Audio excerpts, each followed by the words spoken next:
Stories. Menanggapi polemik sengketa 4 pulau milik Aceh atau Sumatera Utara, kita akan berbincang dengan Wakil Menteri Dalam Negeri Bima Arya dan anggota DPR fraksi PKS dari pemilihan Aceh Nasir Jamil.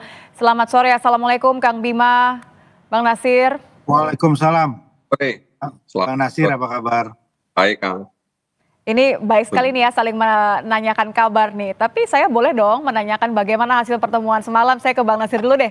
Bang Nasir, ini kan kemarin sudah ada rapat tertutup ya bersama Gubernur Aceh. Poin-poinnya apa? Iya, jadi kesepakatan kami tadi malam itu pemerintah Aceh, kemudian DPR Aceh dan anggota DPR RI dan DPD RI asal Aceh itu menolak keputusan Mendagri terkait dengan 4 pulau yang kini masuk dalam wilayah Sumatera Utara, tepatnya di Kabupaten Tapanuli Tengah.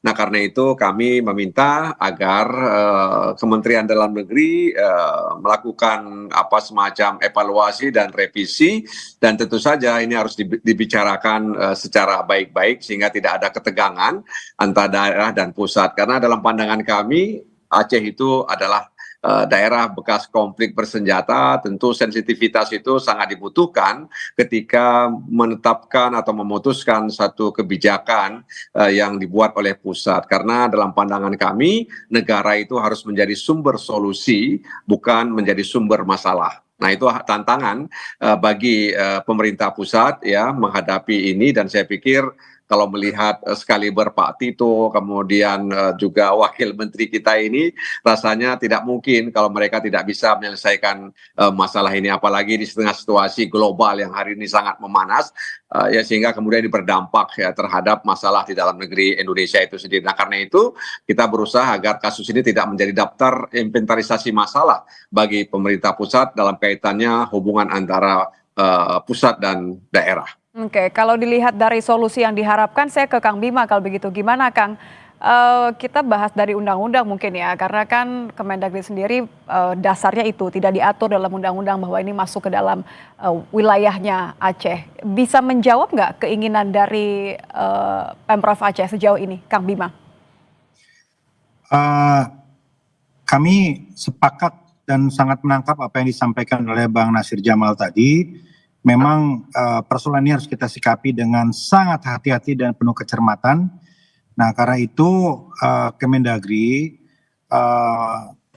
memutuskan gitu ya, Pak Tito, Pak Mendagri memutuskan untuk melakukan kaji ulang secara keseluruhan dan komprehensif. Kami tentu mendengar, mengamati dan menangkap apa yang diberitakan, apa yang disampaikan, dan apa yang dibahas oleh para tokoh masyarakat, para ilmuwan semua, tentu termasuk data-data historis dan kultural yang penting untuk dijadikan pertimbangan begitu. Jadi seperti kata Bang Nasir Jamal tadi, tidak ada yang bisa diperbaiki, undang-undang pun bisa diamandemen, dan tentu kita melangkah begitu ya untuk menuju proses evaluasi secara menyeluruh. Ya, dan untuk melengkapi tentu proses di Tim Nasional Pembakuan Nama Rupa Bumi yang dipimpin oleh Pak Mendagri.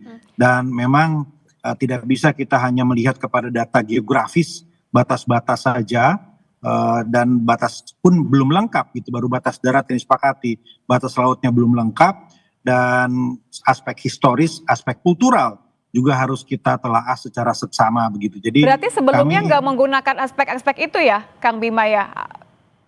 Ya, jadi begini, sudah ada proses yang panjang, ada proses verifikasi dari tahun 2008 gitu ya.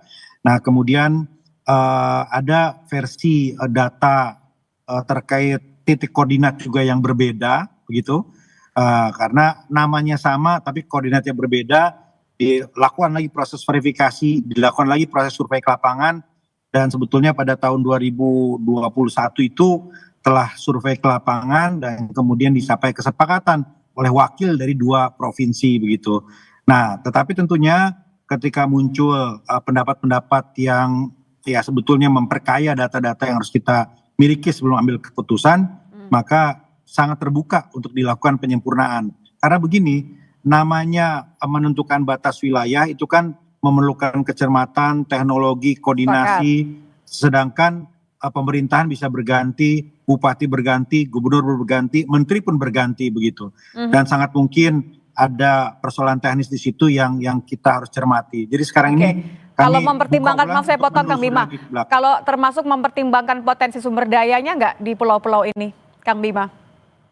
Sampai sejauh ini kita belum mendapatkan informasi tentang sumber daya apa yang terkandung di sana, dan tentu itu bukan bagian dari kajian tim pembakuan nama rupa bumi ini, bukan bagian itu. Dan bagi kami data-data yang terkait dengan batas geografis, kemudian sekarang kita akan lengkapi dengan historis dan kultural, itu yang akan kita fokuskan. Oke, berarti mungkin Bang Nasir nih yang bisa jawab nih sebagai perwakilan Dapil Aceh. Bang Nasir, apa sih sebenarnya yang jadi potensi 4 pulau ini? Kenapa kemudian sampai diperebutkan antara 2 provinsi, Bang Nasir? Iya, memang kalau di sana itu hanya ada pohon kelapa dan buah kelapa, di sana itu hanya ada ikan, tentu tidak akan seheboh ini ya. Nah, karena itu sejak awal sebenarnya saya ingin sampaikan kepada Pak Wamen bahwa aspek hukum, administrasi, kemudian pemetaan, pengelolaan pulau dan toponomi itu sebenarnya memang sudah masuk dalam wilayah Aceh. Betul tadi memang disampaikan bahwa sejak 2008 itu sudah mulai dibicarakan soal sengketa ini. Tapi sebenarnya jauh sebelum itu tahun 92 itu ada kesepakatan bersama antara Gubernur Sumatera Utara Raja Inal Siregar dan Gubernur Aceh Ibrahim Hasan. Mereka menyepakati tentang 4 pulau itu masuk dalam wilayah Aceh, disaksikan oleh Menteri Dalam Negeri waktu itu Pak Rudini almarhum. Dan itu sebenarnya harus menjadi rujukan ya. Rapat tanggal 22 Juli tahun 2022 di Bali itu juga sebenarnya para pemangku kepentingan, kementerian dan lembaga itu juga meminta agar SKB itu menjadi sebagai rujukan untuk memastikan bahwa 4 pulau itu masuk wilayah Aceh. Nah, sekarang pertanyaannya apakah ada potensi? Memang disebut-sebut ada potensi migas di dalamnya. Memang nggak jauh pulau itu, tidak jauh dari pulau itu juga ada semacam offshore ya, yang memang sangat dekat dengan tempat itu. Tapi memang sampai hari ini yang punya otoritas untuk menyampaikan kepada publik bahwa apakah di situ ada potensi migas misalnya atau cadangan migasnya berapa, itu kan SKK Migas ya. Tapi sekali lagi memang kami sependapat dengan Pak Wamen bahwa itu bukan bahagian yang kita bicarakan, bahwa yang ingin kita putuskan hari ini adalah permintaan daripada pemerintah Provinsi Aceh agar pulau itu tetap berada di Provinsi Aceh ya. Memang tahun 2009 kami akui ada semacam keliruan dalam memberikan koordinat ya, sehingga ini kemudian terhadap nasib 4 pulau itu yang tapi ini. Bang Nasir, maaf saya potong, tapi kan pasti Anda ngobrol dengan warga, minimal tahulah offshore-nya ini offshore apa ya, gas atau tambang yang lain, atau saya mencoba untuk memahami sebenarnya potensi kenapa sampai warga juga tidak ingin ini masuk ke wilayah Provinsi Sumatera Utara. Dari ketidakinginan warga itu bukan karena ada faktor itu juga sebenarnya, karena memang dari sejarahnya bahkan peta yang dibuat Belanda pun bahwa memang 4 pulau ini memang masuk wilayah Provinsi Aceh. Bahwa kemudian terdengar ada potensi migas, ya itu kan akhirnya tidak terelakkan menjadi semacam dorongan bagi masyarakat di sana untuk mempertahankan bahwa 4 pulau itu masuk wilayah Kabupaten Aceh Singkil, Provinsi Aceh. Memang tidak jauh itu ada offshore ya, migas ya, dan sedang dikerjakan ya, atau sedang dilakukan upaya-upaya apa itu eksplorasi, sehingga kemudian Badan Pengelola Migas Aceh juga belum berani menentukan, tapi besar kemungkinan memang potensi itu ada karena disebut-sebut juga. Bukan karena nggak boleh diumumkan ya, tapi hanya karena belum ada yang merilis secara resmi ya. Oke. Ya, saya balik ke Kang Bima deh kalau gitu. Blok migas, blok Singkil dan Sibolga salah satunya itu. Oke. Kang Bima, saya kembali ke Anda. Tadi kan Bang Nasir bilang sebenarnya kan sudah ada historinya jelas, sudah ada perjanjian antara dengan gubernur. Kenapa sampai hal-hal yang sebenarnya tidak perlu diutak-atik ini kemudian masuk diresmikan bahkan sampai berlarut-larut seperti ini? Kenapa sih, Kang Bima? Tanggal 22 bulan April tahun 92 ada kesepakatan antara Gubernur Sumatera Utara saat itu Raja Inal Siregar dan Gubernur Aceh Pak Ibrahim Hasan, dan disaksikan oleh Pak Rudini untuk menyepakati wilayah antara dua provinsi. Itu betul seperti yang disampaikan oleh Bang Nasir tadi. Nah, tetapi di dalam perjanjian atau kesepakatan tadi itu kami belum menemukan titik-titik koordinat yang presisi. Hanya di situ disebutkan saja batas-batas wilayah kabupaten, Langkat, Dairi, Tapanuli Tengah, misalnya Karo disebutkan secara umum, tapi belum ada koordinatnya. Dan saat ini kami masih menelusuri dokumen tersebut, ya. Ini harus dilakukan proses autentifikasi keasliannya, kemudian lampirannya apa saja, dan tentu kalau kemudian ada data baru akan semakin menambah begitu ya. Tapi sekali lagi ini hanyalah data geografis gitu yang menjadi satu bahan. Dan tentu apabila kemudian ada data-data historis tadi yang bisa disampaikan kepada proses ini, maka itu akan sangat baik begitu.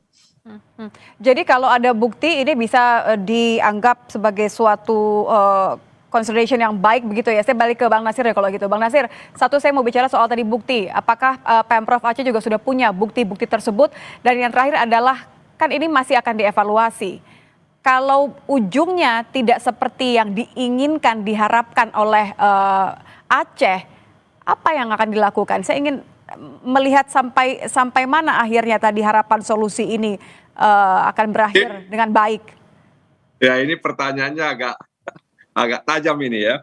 Jadi sebenarnya kami berharap agar Kementerian Dalam Negeri itu menetapkan kebijakan yang bijak ya. Kebijakan yang bijak berdasarkan dokumen dan kondisi di lapangan. Kalau rujukannya kebijakan yang bijak kemudian berdasarkan dokumen dan kondisi di lapangan, kami yakin bahwa 4 pulau itu masuk dalam wilayah Aceh. Sebenarnya pemerintah Aceh juga sudah berulang kali melakukan upaya-upaya, misalnya revisi koordinat di tahun 2018, somasi ke Menteri Dalam Negeri tahun 2022, bahkan juga melaporkan kepada Wapres RI tahun 2022, kemudian survei bersama tim pusat di tahun 2022, bahkan juga klarifikasi terhadap surat Gubernur Sumatera Utara tahun 2022.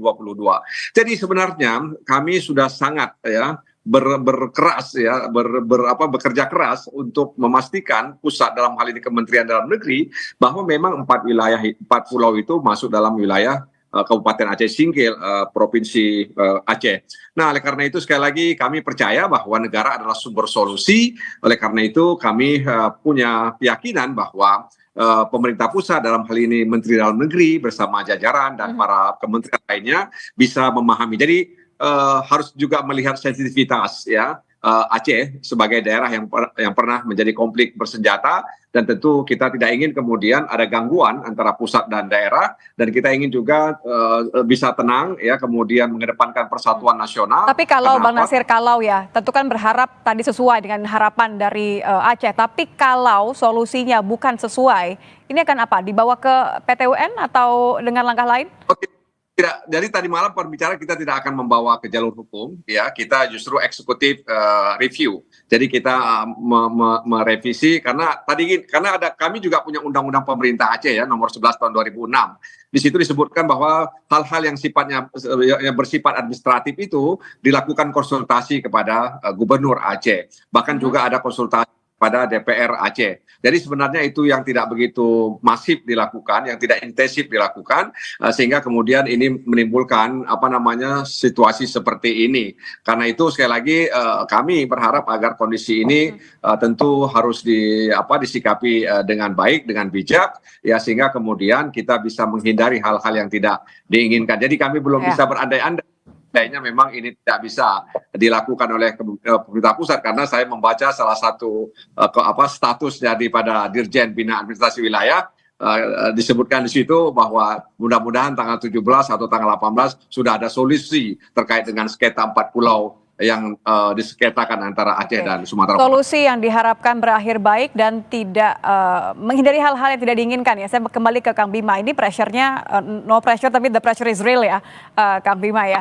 Bagaimana pemerintah kemudian akan menangani dialog ini dengan secara hati-hati, tidak hanya sekedar oke, kita gelar evaluasi, kaji ulang, tapi memang hasilnya ini ya sesuai dengan harapan. Kami sama optimisnya dengan Bang Nasir, akan ada titik temu melalui pembicaraan dialog. Hari Selasa kita akan rapat yang melibatkan tim Rupa Bumi, dan jajaran Kemendagri, dan hari Rabunya Pak Menteri berencana untuk mengundang para tokoh masyarakat, teman-teman anggota DPR dan juga pimpinan wilayah begitu ya. Dan di sana tentu akan saling memperkaya dengan data. Kita perlu memfokuskan kepada hasil perjanjian atau kesepakatan di tahun 92, kemudian juga Undang-Undang Nomor 24 tahun 56 yang dirujuk oleh Pak JK kemarin, saya kira perlu kita dalami bersama. Jadi rasanya akan produktif dan akan ada semangat kebersamaan untuk mencari titik temu di persoalan ini. Insya Allah. Terima kasih. Terima kasih Wakil Menteri Dalam Negeri Bima Arya. Kang Bima, terima kasih Nun Pisan dan juga anggota DPR fraksi PKS dari pemilihan Aceh, Bung Nasir Jamil.